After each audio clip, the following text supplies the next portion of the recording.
अस्सलाम वालेकुम व्यूअर्स। हज़रत उमर बिन खत्ताब रज़ी अल्लाह ताला अन्हु से रवायत है कि आपने अपने उमरा के नाम खत लिखा कि मेरे नज़दीक तुम्हारा सबसे अहम काम नमाज है।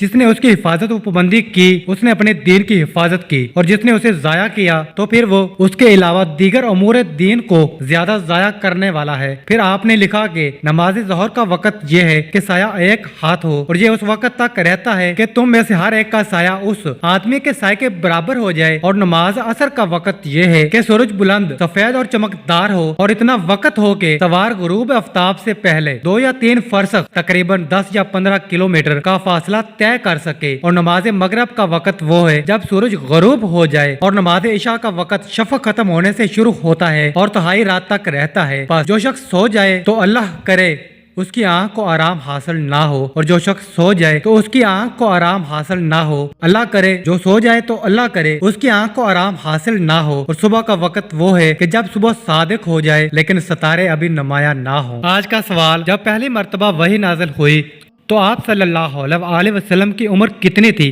कमेंट्स करें।